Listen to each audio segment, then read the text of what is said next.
And a very good morning to you. It is Saturday morning, the 24th of July, 2021, and this is your friend Angus Buchan with a thought for the day. If we go to the Gospel of Mark, chapter 11 and verse 24, Jesus says, "Therefore I say to you, whatever things you ask when you pray, believe that you receive them and you will have them." Don't be like the old lady who, before she went to bed, she opened the curtains, looked out the window, and there was a mountain there. She said, "In the name of Jesus, let that mountain be moved by tomorrow morning." She closed the curtains, got into her bed, went sound asleep. Next morning, woke up. First thing she did was open the curtains, and the mountain was still there. And she said, "No, I didn't believe that it would happen." God answers prayers of faith. He doesn't answer prayers of presumption. He answers the prayer of faith. We need to be specific with our prayer requests, and we need to be faithful in prayer. And there are instant prayers that are answered immediately. There are also progressive prayers, which takes time sometimes to be fulfilled. George Muller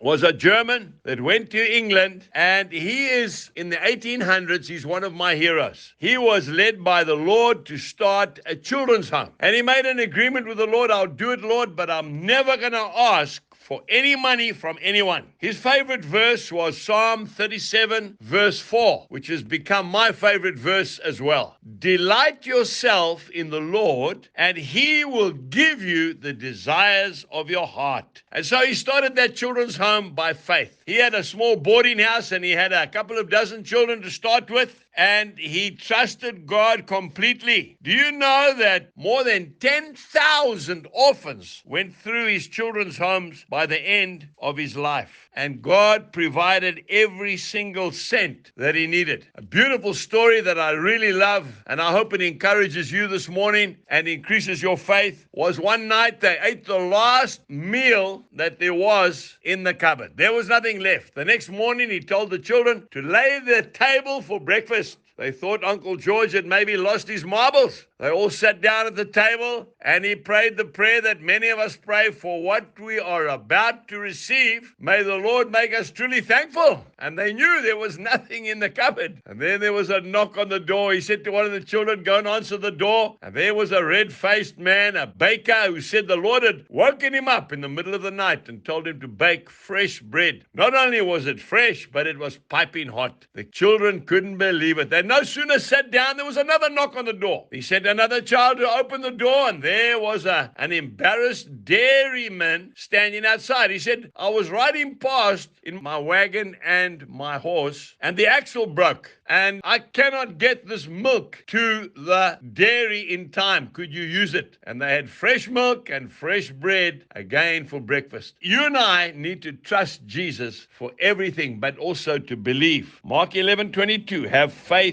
in God. Not in man, not in your ability, but in God alone. Have a beautiful day. God bless you, and goodbye.